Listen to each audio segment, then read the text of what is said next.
Welcome to Rough Drafts, How God Writes His Love in Our Stories, a podcast that explores the faith journeys of our friends and neighbors in Burns, Tennessee. Everyone has a story to tell, and in this podcast, we'll hear powerful and inspiring stories of how God works in the ordinary lives of people like you and me. Our stories are unfinished and perfectly imperfect. They are just rough drafts, a glimpse of what is to come because God is still at work, writing plot twists, introducing new characters, and bringing good even from the most challenging circumstances. Join us as we see what God is up to in our stories. Here's your host, Matthew Hyatt. Friends, we're back for another Rough Drafts episode, and this is going to be a fun one because I have no clue what's about to happen. I'm sitting across the desk from someone that I think I have spoken to in person. Three times? Yeah, maybe okay. 3. Let's go with 3. So I have no clue. A lot of times people say, Matthew, do you know the story before people tell them? Oh. And my favorite episodes are the ones where, no, I don't. You have no idea. Not a clue. So, Man, so I could just make anything up. You could. I mean, I could really run with this. You were actually in Hiroshima when they dropped the bomb. I was, but I don't tell a lot of people about it. It was traumatic. You killed Hitler. Well, duh. I mean, he was a bad guy. You were on that plane on 9/11. You wrestled control from the hijackers. I did. Yeah, actually, I tried to land it, and I couldn't, unfortunately. But my soul survived. Yeah, I'm here. This is good. Wow. Yeah. We've never started that episode with quite this many lies, so this is a good start. Today, it's Allison, Avalon. Welcome. Hey, hello. Thank you for having me. So, who are you? Who is this random person How that did you Margaret get in my told me I should meet? This is Margaret's fault. Yes, it is Margaret. Every person that I know in Dixon is Margaret Cole's fault, for sure. Really. There's no question. Truly. So, hi, my name is Allison Avalon. I guess I don't know where to really start. From into trafficking, Red Sand Friday, Yeah. I think is where I first started running into you. So I've had, so currently at this moment, I now work with Drug Free Dixon Coalition, which has been nothing short of one of the biggest blessings in my life. Not to be confused with the Free Drugs Dixon Coalition. Not to be confused with them, no. We talk about God's story. That definitely will be a chapter that I will one day share, because it is very clear to me that getting this position working with them has absolutely been orchestrated for me. But my passion and my, I guess, work history really lies with working with kids, particularly, and kids with trauma. I became pretty passionate about human trafficking after working with many girls, and I'll get into that, in trafficking. And truthfully, what happened is I had my son, and he looked at the world, and I just thought, I cannot just sit by and let him be raised in this world. It's crazy out there, right? And I knew that I had the skills, and I knew that I had the drive, and I knew that I had all the pieces that I could to create something that would help, at the very least, raise awareness. Yeah. And so trafficking was really important to me because it was something that at the time when I first started, there's a lot of attention on it now, but there wasn't so much 5, 6, 7 years ago. There really wasn't. And for me, everything that I do, really, I focus a lot on the trauma aspect of it. And that comes, I'll share more about that as well from my work history. So my goal was to work with girls, kids, and try to help them learn survival skills, like social skills, coping skills, those kinds of things.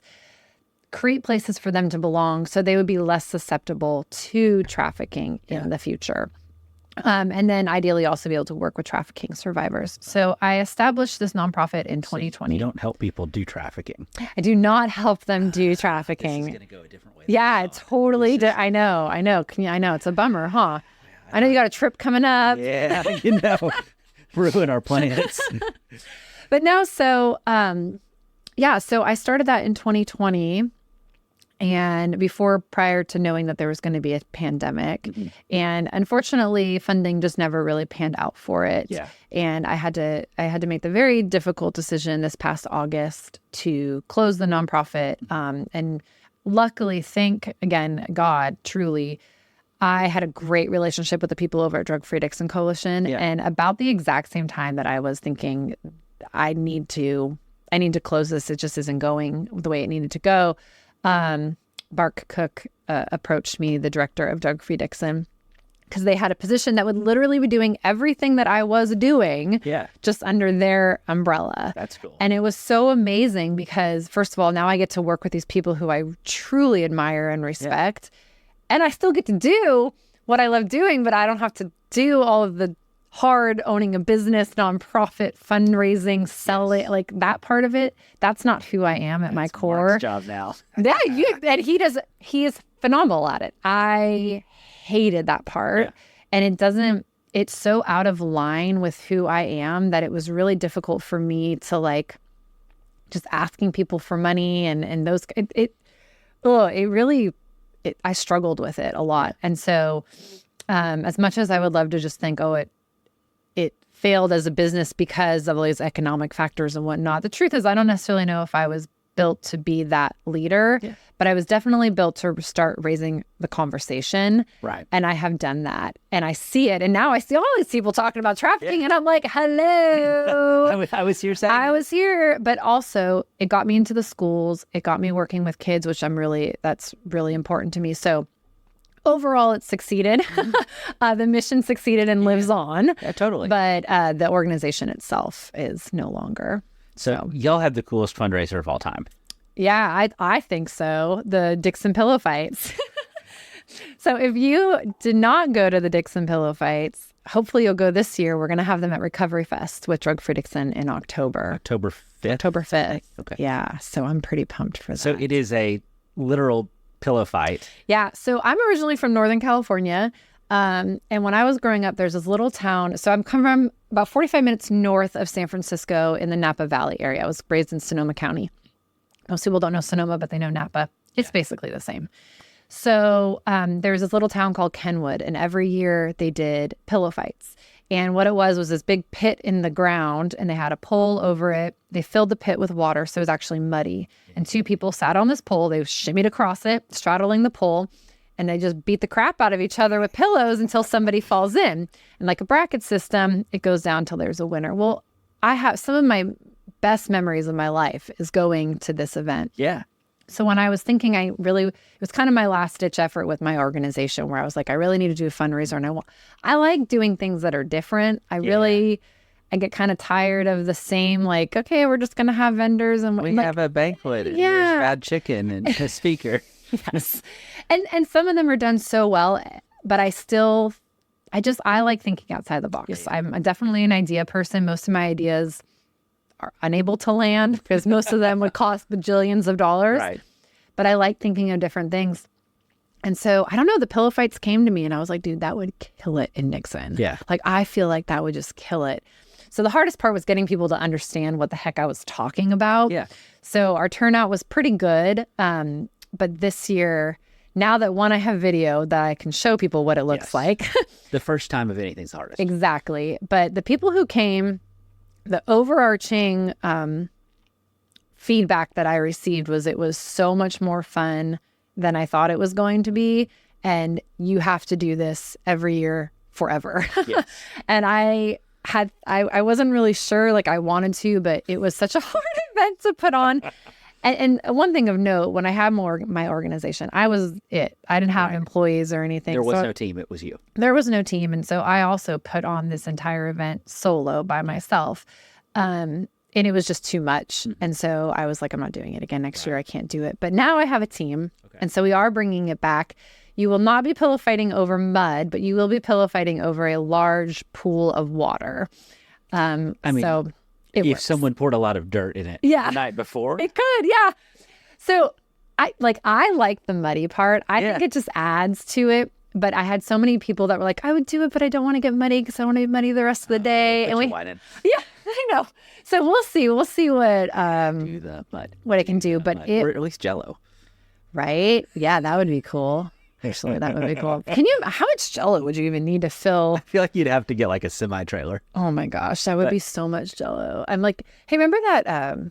It was a Disney movie, and Mickey Mouse like jumped in the Jello. I think it was a James and the Giant, or no, the Beanstalk. Anyways, Jack and the Jack and the Beanstalk. That's what it just made me think of. There was a image. That's my ADD. Yeah, popping in I there. know right. I was trying to think now. What if I could pull that off at church camp? Yeah, that would be fun. What could go wrong? Speaking of Jello, this is so gross and a total side tangent. I'm so excited. When I was for my 13th birthday. Pardon me, my 10th birthday.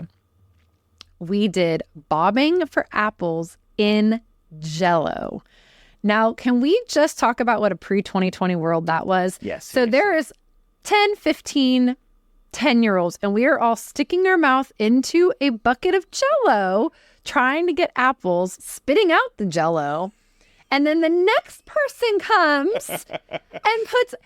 I think about it now and I'm like, oh my gosh, Dr. Fauci would be so mad. Well, what he doesn't know won't hurt him. No, I just think about like the, pre-2020, like talk about like I would never.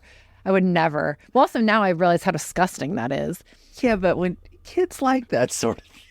Oh my God, the amount of germs that was shared. Anyways, that's a Jello tangent. We did a camp game. Carol Todd did it. And she gave the kids toothpicks. Uh-huh. And they had to put the toothpick in their mouth, and they had to pass a lifesaver around the circle. So, two circles, so you could do it.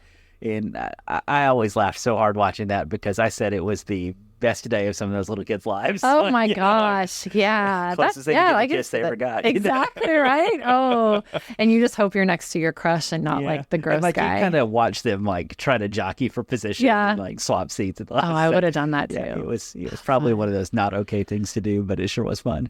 Maybe we'll do it again. I don't know. I love it. That's what insurance is for. That's right. That's right. Okay, so you're with Drug Free Dixon Coalition now, and you're fighting trafficking. You're doing all the things. How did you? What's your story? How'd you end up here? Because somebody who cares about trauma a lot, that just feels like a lead-in. Yeah. Well, so I guess I have to kind of go back. So as far as like my childhood and all that stuff goes, most people will say like if they are passionate about trauma, maybe something really bad happened in their childhood. I had a good childhood. I had good parents. I'm absolutely a child of the 80s and 90s. My dad worked a lot. He traveled a lot for work, but he was always there for the important things. My mom went back to school, so she was at school and working. I was raised a lot by daycare and just, come back home when the street lights come on. Right. But it worked for me. There's nothing really from that very normal childhood. When I was 16 years old, I had a boyfriend. His name was Tommy, and I was very much in love with Tommy. He was my first boyfriend. He was my first love. And Tommy was your very typical, at the time he was 15-year-old boy. Okay. So he got into trouble from time to time because, he was a 15-year-old boy. His mom, unfortunately, was not very mentally well. Okay. And when he turned 16, so his birthday was actually on 4/20, which did not work out well for him because he turned 16 on 4/20 and his friends got him high. Yeah. Well, his mom found the weed in his house, in his room, and she went down a pretty dark rabbit hole deciding that he was going to be a drug dealer, murderer. Like she went real, real far on it. Yeah. So her solution with this was to have him sent away. Okay. But she didn't tell anybody. So basically what happened is she found this place in Montana and they came in the middle of the night 2 days after his birthday and they took him to Montana. And I didn't get to say goodbye and nobody got to say goodbye. And he didn't even know what was happening. Basically, this was the kidnapping. It was kidnapping. Yeah. Really, truly. They came, they put him in handcuffs and they took him. And I remember hearing a voicemail at his house a couple days later when I went to talk to his family. And he knew he was flying into Missoula, but he thought that was in Africa. He thought he was being taken to Africa. Anyway, so he ends up at this camp. And it is this academy supposedly for troubled youth. Yeah. Well, while he's at this camp for this year and a half, I can't talk to him. I can't write him letters. There's no communication whatsoever. He's just gone. And this place in particular was really bad. It was actually on Dateline while he was there because of the treatment. It's been since shut down and the people who ran it have gone to jail because of the abuse and the things that were going on there. So this happened. And when Tommy was taken, destroyed me. Yeah. It was one of the most devastating things that had ever happened to me. He was just gone. Yeah. And a lot of people couldn't understand that. So for me, and I'll go more into this, I learned there without realizing it. The trauma isn't always exactly what happens, but what doesn't happen. Yeah. Yeah. And for me, because nobody understood, well, he's not dead. He's going to come back one day. Yeah. No one understood what I was going through. Nobody supported me. And I recall very, very well, it was July. So he was taken April 23rd, 1999. And in July, it was my dad's birthday. And I remember being told that I needed to cheer up because I was bumming everybody out. And my emotions were too much for everybody. And I had friends that were like, you're just too sad. Like, you're just too hard to deal with you. And so we went to Great America. This was in July. So again, Great America is like a Six Flags amusement kind of park. And I remember I was with my friends, and when you're going up on a roller coaster and you're praying, God, do not let this thing open. Like, I do not want to die on this roller coaster. So we're a little different. I'm praying for it to break down so that I don't have to continue riding. Well, okay. See, I'm like usually holding on for dear life. Well, I was praying it opened. Yeah. I was like, let me just fall out of this and die. It would just be so much easier. I don't have to go with the whole hullabaloo of taking my own life. I'm just going to die. It'll just be a tragic accident and we'll just be done. And when I got off that ride, it like scared me. I remember being like, okay, this isn't working. But the feeling that you felt. The feeling that I felt. But instead of seeking help, what I did, because everyone around me was telling me this, quit being sad.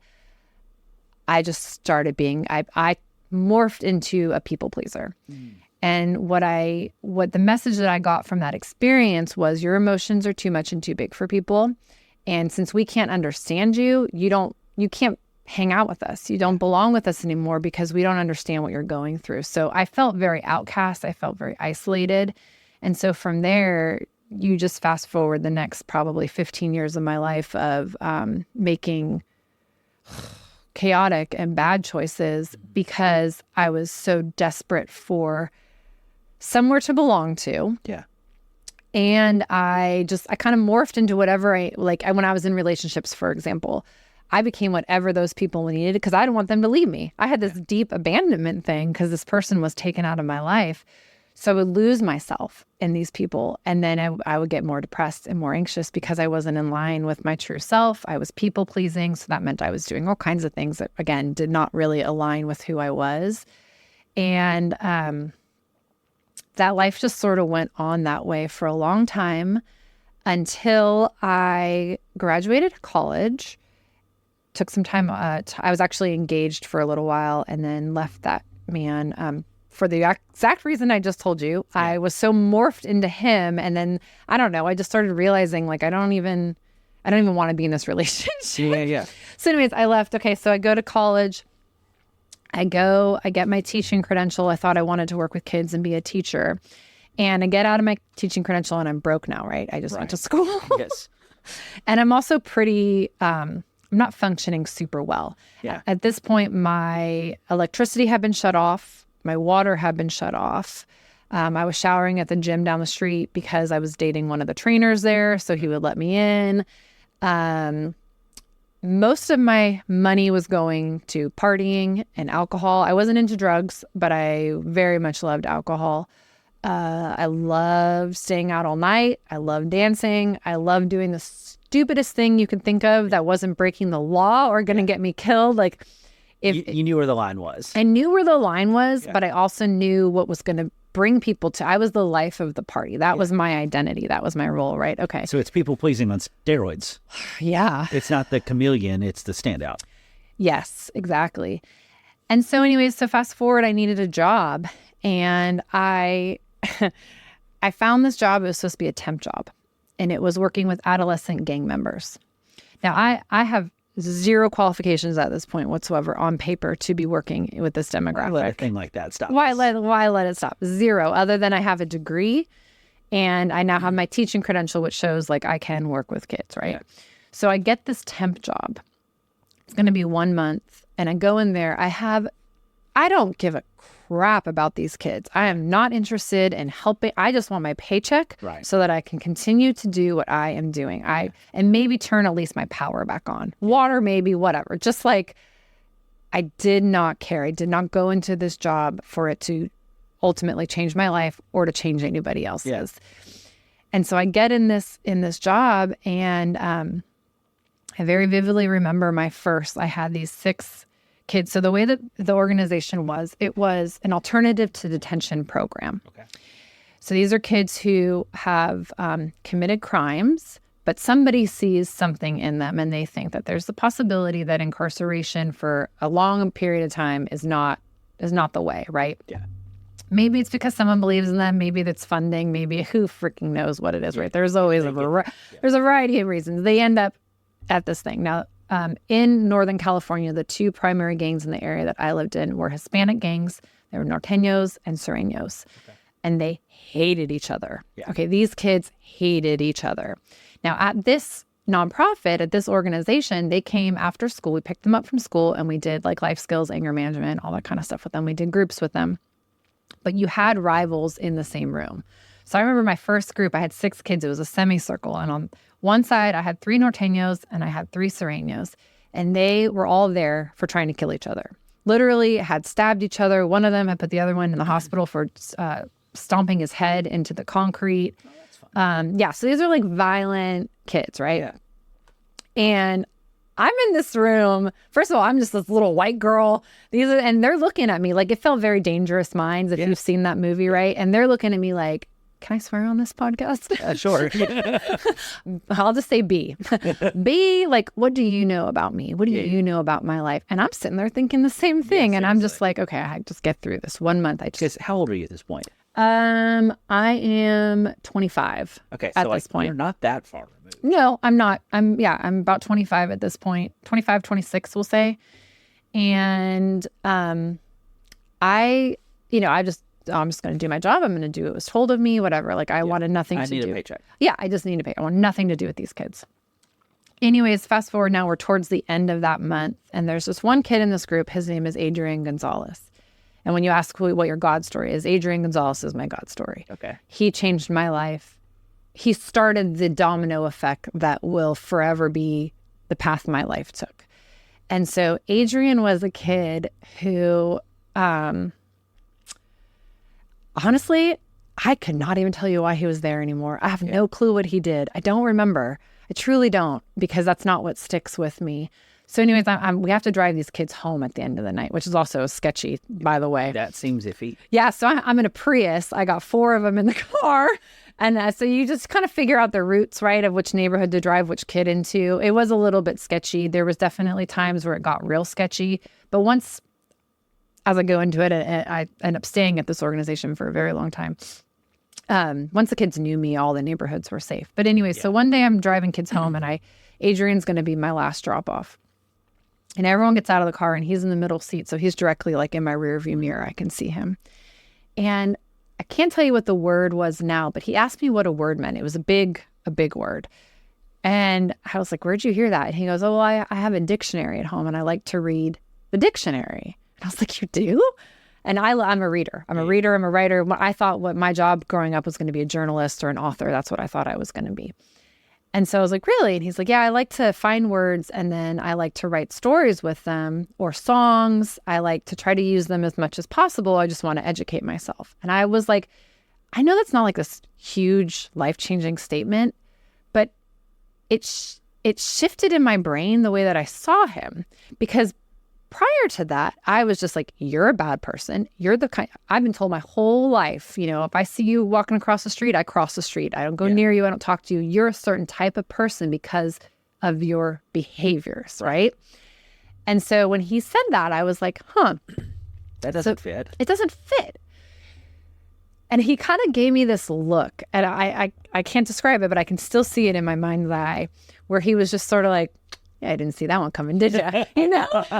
Just kind of like, yep, I got to like. So then over the next couple weeks, Adrian started sharing some of his writings with me, and he started sharing a lot more about his life. And he started sharing with me why he's even involved in the gang in the first place.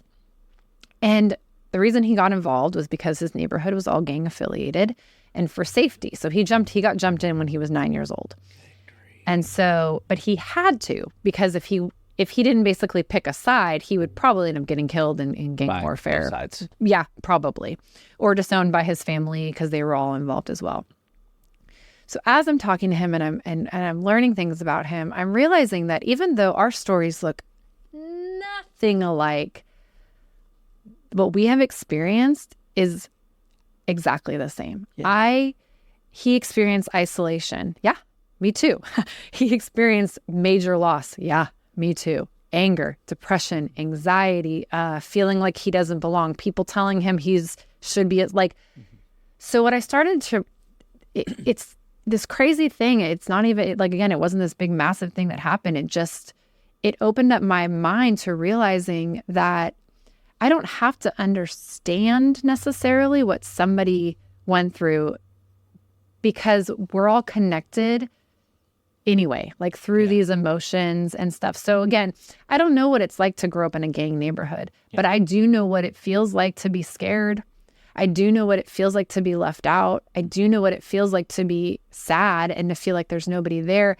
And so when I started leading from that perspective that Adrian really gave me, I was able to start really connecting with the rest of the kids, because ultimately I was leading from a place of empathy and instead of judgment. Yeah.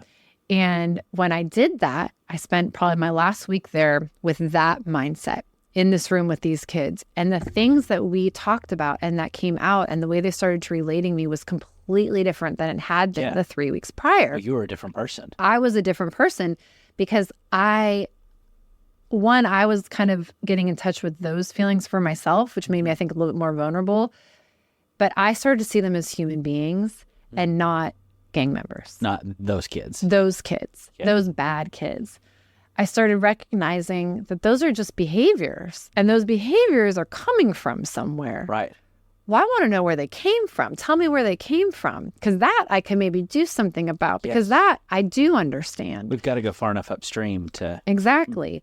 And anybody that knows me still, I don't care what you tell me is going on, I will say, so what's the backstory? Yeah. Because if you tell me you have a kid in class, they're constantly talking or they're constantly, okay. Or they're really angry. This actually had an incident a couple weeks ago where I had an administrator tell me, he's just an angry kid. What's he angry about? Has anyone asked him what he's angry about? By the way, the first name of this podcast was The Backstory. Oh, there you go. So cool. What's the backstory? And when I ask those questions, I almost 99.9% of the time, the person will say, I don't know. Yeah. Because no one asks. Yeah. They just decide, well, this is difficult. And bad kid. They are a bad kid and you're making bad choices. Now, were these kids making bad choices? Absolutely. Were they doing terrible, awful things? Absolutely. Yeah. But at their core, they were not bad people. And so it really it just like I said, it made this massive shift for me. So anyways, the end of that 1 month temporary position came and I asked if I could stay on. Can I just volunteer? Can I just help out? At this point, I felt a connection to some of these kids and I wanted to go farther. And then I started becoming really curious about myself too. And luckily I had done a good enough job that I got hired on, and I actually got hired on to continue to develop the program. So I got sent to all kinds of trainings and certifications, and I spent the first full year of my time there diving really deep into learning more about trauma and whatnot. And I ended up being there for 5 years. And in that time, I helped 426 kids leave the gang because I treated them like human beings and I loved them like they were human beings and not bad kids. Yeah. And I held them accountable. Yeah. That doesn't mean that I was permissive. You don't get to stab me.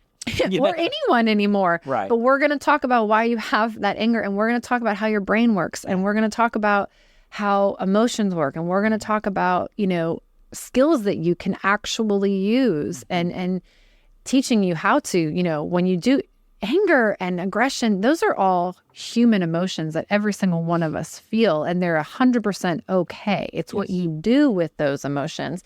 And no one ever taught these kids how to come out of that place in their brain. That part's fired up and they need to, it's called top down or up, bottom up thinking, right? Yep. So no one really taught them how to move through their states of feeling and thinking. And when you're in survival, you live life in fight or flight. You don't have time to develop executive function. You don't have exactly space right. for Yeah. developing your prefrontal cortex. None of that stuff is. Yeah. That's exactly right. So this is neat. And I know you haven't heard like hardly any of these podcast episodes. I listened to a couple. Okay. There's one a few weeks ago, Tim Hines. Okay. He is a mission guy in Honduras, and he tells the story of when it was such a God thing. One of his volunteers called him and told him that they had this dream of lasers and gang members. And he's like, "What are you talking about?" She said, "I don't know, but I just felt like this was something I was supposed to tell you." The next day, the First Lady of Honduras calls him and says, gangs are a huge problem here. And it's hard to rehabilitate people because even once they want out, they literally have the marks of their gangs all over their face. Yes, that's and right. Can't get, it'll get them killed. Long story short, the First Lady authorized the government buying a laser tattoo very removal cool. machine. And Tim and his ministry got trained to operate it, and their work was in downtown Tegucigalpa, taking tattoos off gang members who were trying to get out of gangs. Very cool. That's very cool. Yeah. Because that really is, a marker of a past that people make a judgment about, That's very cool. I like that a lot. Of all the things I thought Tim had done in his life, Yeah, right. lasering gang members was not, Yeah, right. was not Yeah. at the top of the list. But Yeah, just stupid cool. Yep. And it's funny. So I've been fortunate enough to keep in contact with a handful of the kids that I worked with over those years and been able to see their lives unfold, and they've done beautiful, amazing things. And some of them I was like, when they were, in high school and they were in this stuff, they wanted to get like neck tattoos. Yeah. Stupid stuff too. Not just like, oh, there's a picture of a phoenix. Like I'm talking just like swear words and other garbage crap that they think like, oh, it looks tough, it looks cool. And I would be like, don't do it. Like whatever. And then later on, I, see them later on in life. They're like, oh, you were right. I shouldn't have gotten that tattoo. And I'm like, bro, I told you. I'm not anti-tattoo, but you really probably don't need the F word across your forehead if you want to get a job. Yeah. I had one kid whose dad across his neck from like one side all the other side, it said, F that B. Wow. That's what was tattooed across his neck. And what's he teaching his kid? Well, and that's the thing. And so his son wanted to get something similar. Yeah. And that's a hard one, because what am I going to do? Be like, your dad's an idiot? Which is kind of what I did. I was like, look, bro, your dad took one path, but you're talking about maybe taking another. Like, what kind of job do you want? Maybe not following it. Yeah, maybe let's not, I just want to do concrete. Okay, well, you can do concrete, but you also don't need to have, like, what happens when you meet a nice lady? Like you're not always going to be dating these girls that you don't really care about. What if you have settle down at some point? Yeah, I was like, what if you have a baby? They're going to be looking up at that, like, So, anyways, the tattoo thing is definitely a part of.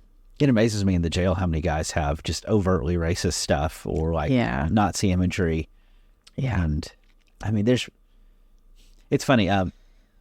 I've never felt unsafe in the jail. You mentioned earlier about once you you knew the kids, you're fine. And there's not many bad people in the jail. No, I would tend to. There's a handful, probably. Yeah, I had a hand. Like again, I had around 600 kids that I ultimately worked with during that time, and I would say, I don't know, 10 of them. Yeah, I was like, no, you're pure evil. Like there's evil in you. This isn't like some story. This isn't something that happened. Like there's just something in you, and I'm just going to make myself as small as possible so you don't remember me. Yeah, seriously. And I've had very few. I'm an incredibly good read of character. That's just one of the gifts I guess God gave me. I can usually read some pretty quickly. And that would definitely be one of the things that I could pick up on pretty quick, where it was like, I'm not making a judgment. I get your energy. I get it. Or there's just a look, there's something. And I think I've only ever been like afraid maybe one time. Yeah. And that would be it. And even that was, mildly afraid. I was afraid once, and it was somebody who was in the midst of a psychotic episode. Well, yeah. And it was just it was the unpredictability of it. You knew it didn't have anything to do with you. Yes. Yeah. And I was safe. Everything worked great. Yeah. But that's neither here nor there. Yeah. People are working with people. It's a thing. It is a thing. It's a thing. Because the jail is full of folks who are doing the best they know how. Yeah. And that's a really fantastic way to put it. And I think that has kind of become, in its own way, sort of what I live by. Is what I learned working with these kids is they are doing the best that they know how. They really are doing their best. It's what's been modeled. Exactly. It's what's been, there's even some genetic factors to this stuff. It's what their environment is. Yep. Yeah. I just became really enthralled with just everything I could possibly get my hands on to learn and understand about how how this could come to be, as far as again, trauma or environmental factors, brain development, everything there was to know. I just wanted to soak it up. And so again, I was really successful working with these kids. And people don't say it too much anymore, but they used to say, "Oh, how many kids did you save?" Oh. And I hated that. Yeah. And I would always say to them, 0. Yeah. I didn't save a single person. They saved themselves. Mm-hmm. I just stood by and supported them. And I told them they could, because I am a person who truly believes that people will rise to the bar that you set for them. And if you expect, I don't care what behaviors you have, if I am able to find something in you that I feel like we can work with. Yeah.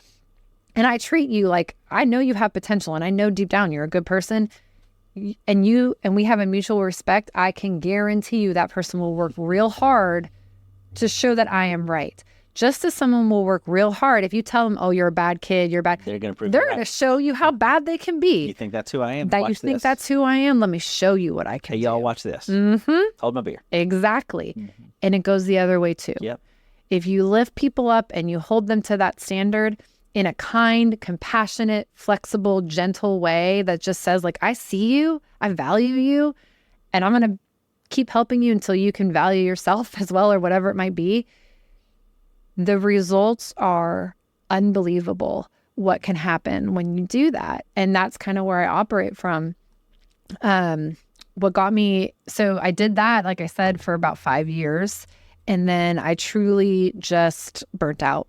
Yeah. I didn't have, so this kind of leads into the next part. So I was able to do all that. That was really great. But I hadn't done anything about my personal life. I learned a ton. Yeah. But I didn't apply any of it to me yet. Okay. So during this time, were you still doing basically the same thing? Yeah. Pretty much, except that I had power and water. Okay. But yeah, no, I was better as far as I had to function more, so I couldn't quite party quite You're a functioning as adult at much. this point, but not. Yeah, but I was still going out with my friends probably Wednesday night through Saturday night. And I come from a very small little town, very much like Dixon. So it wasn't like we were going clubbing. It was just little local bars, but it was still out, all the time and stuff. So no, I hadn't really worked on myself. I was still dating some very wrong people for me, making some very questionable decisions. And so I hadn't applied any of that, but I sort of had this background knowledge. And I had just burnt out. Because now I'm also taking on all this stuff that these kids are telling me, and I have no boundaries because I'm still at my core wounded, scared, and a people pleaser. So I don't know what boundaries are. I'm teaching how to set them. Yeah. I can tell you exactly how to set them. You want a worksheet on it? I got you. Yeah. But as far as applying it to my own life, I hadn't done that. So I took home the emotions of these kids. I would stay up at night, man, and I would, so Freddie's really struggling with this right now. What kind of worksheet could we do tomorrow? What kind of activity could we do? Or what kind of place could I take him to? Or what kind of resource? And I would just spin my wheels trying to help these kids, to the point where it took a toll on my health and my relationships, and it wasn't working for me anymore. It became your identity. It became my identity, and when the kids would fail, it felt like a failure. And this is all me just not incorporating any of the stuff that I really needed. So side note on the trafficking part, we mostly work with boys, but towards the end, we started getting girls. Okay. And that's when I first learned about trafficking. So at the time, what was happening to these girls was not categorized as trafficking. It was basically, you would have just said these girls were slutty. That's what you would have said. But that's not what it was. I think, and I may be jumping 5 conversations ahead, I think that a lot of people around here, when they hear trafficking, picture your kid getting snatched at the mall and sent to Mexico, and they don't think... I mean, there's these movies that were super popular, but the reality is... I mean, there was a restaurant in Dixon where people were exchanging food stamp cards for sex acts. Yeah. The majority of trafficking that occurs happens within the home or with somebody that in an intimate relationship or with someone that you know. Yeah. It very, very, very rarely happens that white van pulls up and it takes you. Stranger danger is almost entirely a myth. I feel like that, although I don't feel that way when my son's out in the world. But I mean, I think the data is, I mean, if you're going to get abducted, it's pretty much always going to be a non-custodial parent. That's absolutely right. Yep, that's absolutely right. And so what I was witnessing with these girls was the kids would have, they called them tellies, and it was just like a hotel party. Okay. So they go to like a Motel 6 or something. They'd have somebody rent out some just cheap garbage room. Yeah. At a hotel where the staff is not paying attention and everyone's kind of just transient passing through. Just find the most garbage hotel you can in a city, right? Here it'd probably be like the Fairview Inn at the, end of Burns, that kind of situation, right? And they would go to these parties and the boyfriends of these girls would pass the girls around and they would either get drugs or they would get money for it. That is trafficking. Yeah. Okay? They are pimping them. They are pimping them out. But at the time, whether that language just hadn't made its way to me or my area, or there wasn't that kind of stating that's what that was. Again, the girl was just labeled as slutty and easy, and she just thought that's part of a relationship. Now, all these girls also had past sexual trauma in their homes, so that was what love was, and so this is love, and it made sense for them. And I was like, what? Like, it honestly didn't even fully register to me until there was one girl, her name was Mabel. And Mabel had my phone number. And I can't remember why she had my phone number because I didn't typically give it out. So there must have been a reason why. And I really couldn't tell you what it was now. It was a long time ago. And her dad had a weekly poker game. Okay. And at the poker game, the winner of the poker game got to have sex with Mabel. Mabel was 14 at the time. And so she had sort of dropped hints about this, but she kept it pretty close to her. Like she knew that this wasn't right. Yeah. So she called me and she said, my dad's having his game tonight and I'm scared and this, that, and the other, right? So I immediately call authorities and do what I have to do. Basically what happened is the police showed up. Of course, dad's like, I don't know what she's talking about. She's a crazy girl. And all his friends are like, what? We just play for dollars. Like, we're just drinking beer. No big deal, right? So they just dismiss it. Well, I talked to her probation officer about it. I'm like, listen, this is what's happening to Mabel. So now at this point, she shared with me that it's gone on for quite a while. Yeah.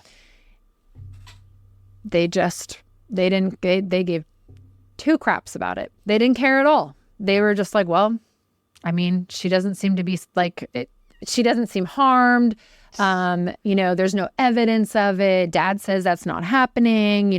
She's been known to lie. She's a liar. She lies at school a lot. She lies because she has a crap ton of secrets about terrible things that are happening to her, and so that triggered in me, first of all, whoa, this is a broken system. Yeah. And then 2, it made me start looking at what was going on with her. And that really got me kind of down the trafficking rabbit hole when I started to realize, just like you said, trafficking very rarely happens the way that the movies sensationalize it, because that makes for a better movie, right? Yeah. It's all this action-packed than just a crappy dad selling his daughter at the end of a poker game. Yeah. That's not a great movie. So they don't show us that. Yeah, that's the reality. Nobody's going to watch that. No one's going to watch Liam Neeson's not on the other end of the phone saying, I have a set of skills. That's exactly right. Yeah. And so that just planted this seed in me. And that seed stayed dormant for a really long time until I had Cade, until I had my son. Mm-hmm. And when I had my son and I saw how broken the world was, not that I hadn't seen before, I already knew that, but it was different because I was coming from a protective place now, where this was this thing that I loved more than anything in the world. And that's what was like, okay, well, I don't know. It brought all that stuff up, and it made me realize I wanted to do something. But what it also made me realize is that I have to get my crap together, because otherwise I'm going to end up being one of these parents. Like, I know how this goes. I've seen it play out for years and years. And so I started applying everything that I had learned and that I had been teaching to my own life. And I went on a probably solid 3-year healing journey. That sucked. It was so hard. And that's the part I think also people don't talk about enough. If you are healing, it is going to suck. You're going to hate every second of it. It is the worst. Nobody's crankier than somebody who quit smoking 3 days ago. Oh my gosh. And just like having to realize stuff that like you didn't even realize was a thing, but it is a thing, and it's been dictating these behaviors. And now you have to figure out how to stop that, or am I mad about it? Am I not? There's so much stuff, right? So anyways, I go back and like, I start learning and I start growing. And I mean, now I think about some of the stuff that used to make me cry just saying it. And it doesn't even have, like, I'm as healed as I possibly probably can be. There's scars, but they're not cuts. They're not. Yeah. And I still to this day attribute it all to that day in the car with Adrian, because it was that really started this journey of knowledge and empathy and love that I was then also able later on to apply to myself. And now I apply it every single day to my son.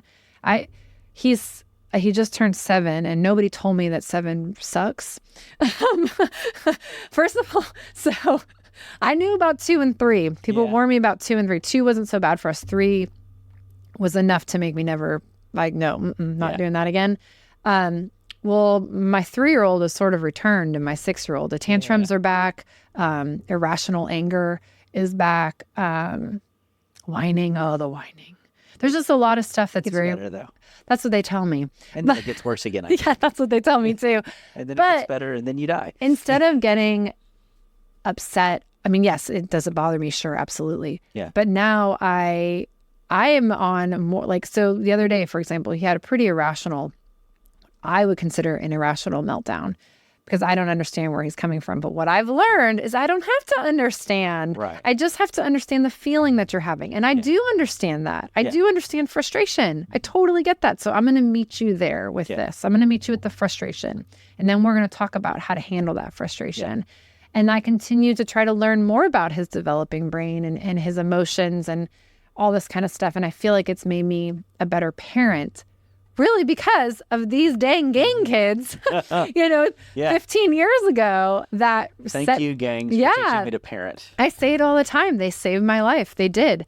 Because without that happening, I feel very confident that I probably would not be sitting here. Yeah. Whether I took my own life, which was on the table several times throughout those years, or I drank myself to death, that could have happened. Gosh, there's so many, or just, I mean, the decisions that I was making, oh man, I could have ended up, there's just so many things that could have happened. Yeah. And it was like, I look back now and I feel like there's so many times God tried to help. He tried to throw me lifelines. Yeah. And I just couldn't see it. And so he threw me the most I never would have thought this little, 16-year-old Mexican gang member kid was going to be it. But he put this kid in my path right when I was open enough to hear it, because I had reached that level of low and I was able to see him. And I don't know, I always say, like, if you don't listen, God will nudge you, right? And he'll, but if you don't listen, at some point he's just going to hit you over the head with it. Yeah. And I fear that still to this day. Like, I always try to pay attention to signs, because I'm like, okay, I'm listening, I'm paying attention, because I don't want to know what you're going to do. I don't want to get the beating stick when it gets bad. Yeah. And that's kind of what had happened. I got all the way to just the bottom of the bottom. Again, I had no money, everything. And then I was able to be really lifted up by the most unsuspecting person. That's so cool. And so now I have this, my, I guess, purpose, work-wise, at least, and as a mother too, and just as a human, is to understand, not to understand, but just to see the whole human. Yeah. In every person that I encounter, whether they're CEO of a large company or somebody in recovery or someone who's homeless or a child, or the whole human being is what I care about. Yeah. And just being able to support or to be there, whatever that person needs. And I try real hard to get other people to look at, especially kids, that same way. You know, I work at NDA, which is the alternative school. Oh, okay. I didn't know you did that. I'm there once a week.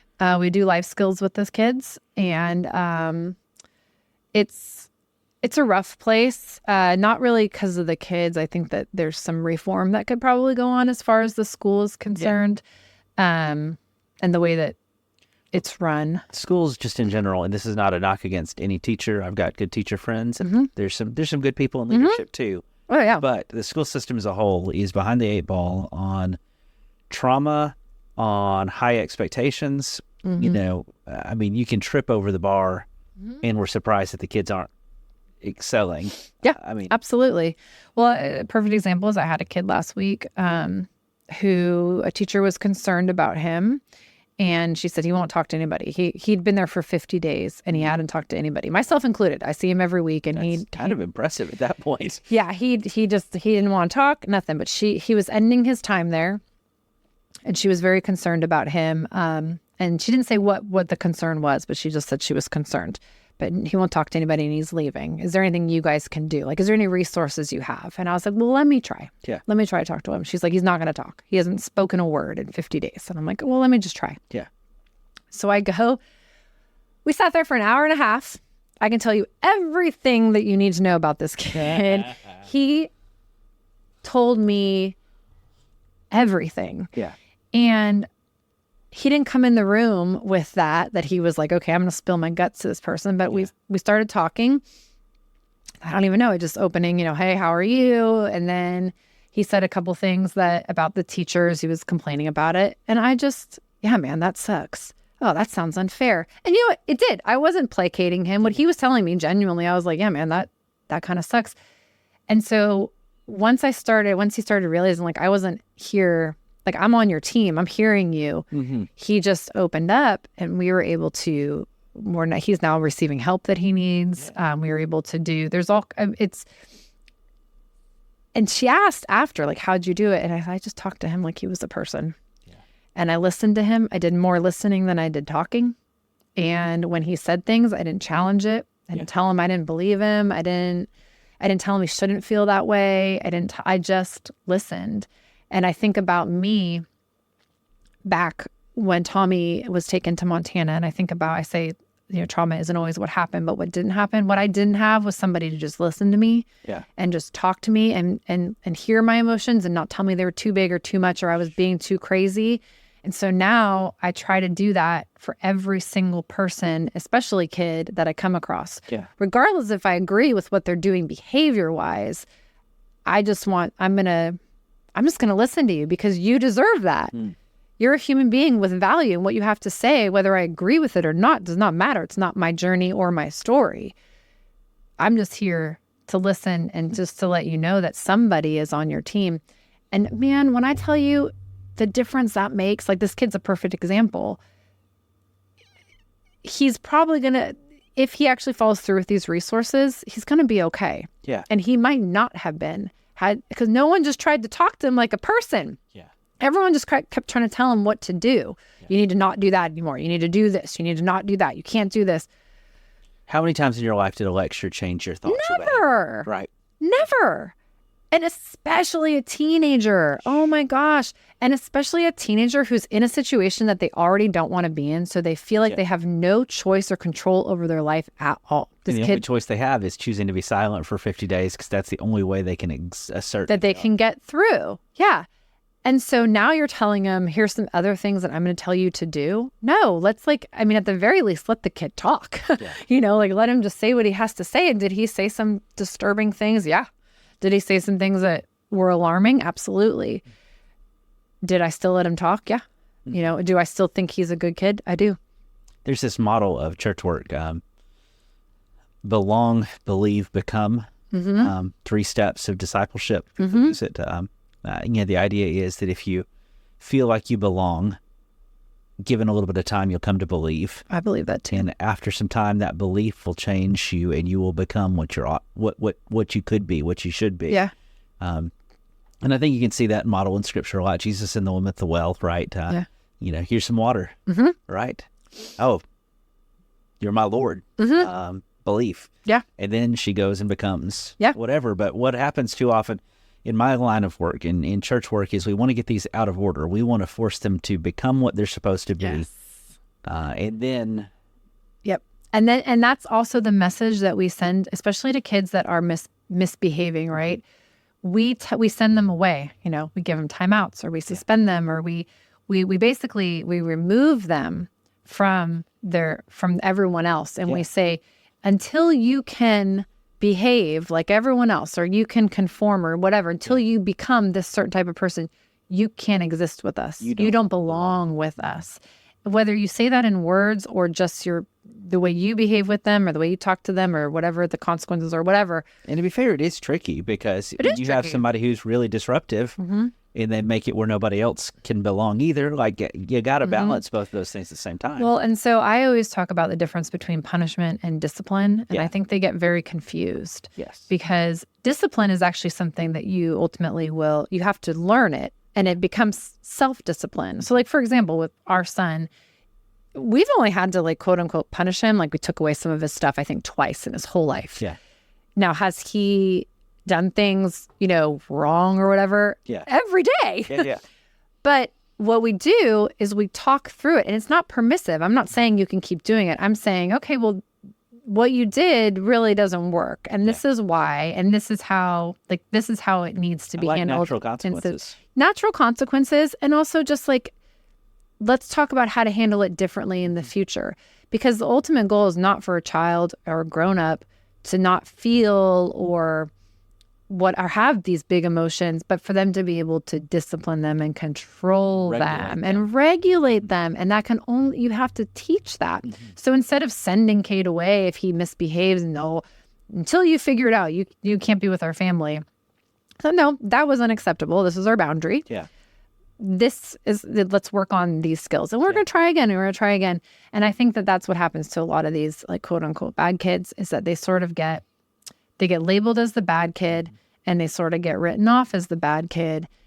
And that path only will lead them down the bad kid path, and then we say, oh, well, they just need more community, or they need God, or they need church. Well, you're taking it away, because you're telling them that they don't belong because they're bad and they're disruptive. We'll teach them how not to be disruptive. Teach them how to regulate their emotions. Hard for people, though, it's you so gotta get hard. Close. You can't do it from a distance. Well, and you also can't do it if you can't regulate yourself. Yes. Which goes back to one of the greatest things that happened to me was having to heal and learn how to regulate myself, because your kids are going to trigger you, and other kids are going to trigger you, and other people are going to trigger you. Yeah.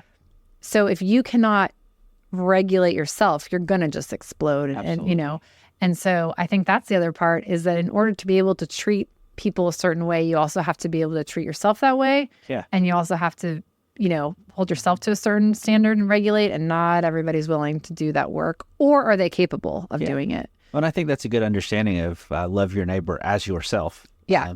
Your love of neighbor will fundamentally be flawed if you haven't figured out you. Yeah. Yeah, absolutely. Yeah. So that's kind of my whole thing now. So I've got a real hard question. Okay. And I just hope there's a cool answer to this. Oh, I don't know. Life doesn't work this way. Do you know Adrian's story? Yeah. So I lost touch with Adrian, I don't know, 5 or 6 years ago. Okay. So Adrian ended up going to college. Okay. I actually took him to his first classes at the junior college originally. He's brilliant, smart. But he ended up going to the junior college. Nothing wrong with that. I think he could have gone to a 4-year university, but his family didn't have the money for that, and they didn't really have this. Anyways, whatever. So, yeah. Well, that's a big leap. Yeah. So he ended up getting his 2-year degree from our local community college, and then he went into trade, and he's actually now a general contractor. He is married and has 2 kids, which is bananas to me, because in my head, he's still 14, but now he's actually like 27. So He's like the same age that I was when I met him, and it trips me out. But I did lose track of him. We were Facebook friends actually for a while, and then I think he just got rid of Facebook. Yeah. And so I don't know what happened to him anymore. But the last that I knew, awesome. he was doing really well. I was hoping there was a good story there. Yeah, and most of the kids that I did keep in contact with, again, there's only maybe a handful of them. They're all doing really well. Actually, one of the girls that I worked with, her name is Serena. And I remember they didn't want to let her into the program. Yeah. They really wanted to throw the book at this girl. They just wanted to make an example out of her. Yeah. I remember she came into intake and she was just, the attitude this girl had on her. I mean, she was rough. Yeah. And they didn't want her. And I was like, I said, I was like, exactly like I kept saying, I'm like, well, she's mad about something. So let's just figure out what she's mad about. And then we can help her. What's the backstory? Get over that. And then I bet you there's something underneath this. So I was able to actually get her in the program. Anyways, fast forward. I went to her baby shower in Kentucky last year. So, and she is now a dental hygienist. Okay. And prior to that, her family opened up they were big into horses. They opened up a equine therapy for kids. Cool. So she took what she learned at that program and she shared it with her. So her family opened up this place in Kentucky. And I think actually, I'm pretty sure that her family's still doing it. And she ended up going into dental hygiene. That's cool. So yeah, you never know the ripple effects. But that's kind of my thing. And like I said, you will always hear Pico, but what is the root? Yeah. What's the root? And to the point where people are probably sick of it because I just think that we put Band-Aids on too many things. Band-Aids on cancer doesn't fix it. It doesn't. It's like, oh, you have a headache, here's some aspirin. Well, why do you have the headache? Yeah. You've been dehydrated for 3 years straight, It drives me bananas because I just feel like... And there's so much of that in our justice system, in our educational... I mean, it's everywhere. And it's quick fix. We believe in quick fix. We do. And we act like we don't see the answer. I always say, like, when my son was young, we used to play hide and go seek, but he'd be hiding in plain sight. You know, he's right there. He's behind the drapes in his arms. And I would just go, where are you? I can't find.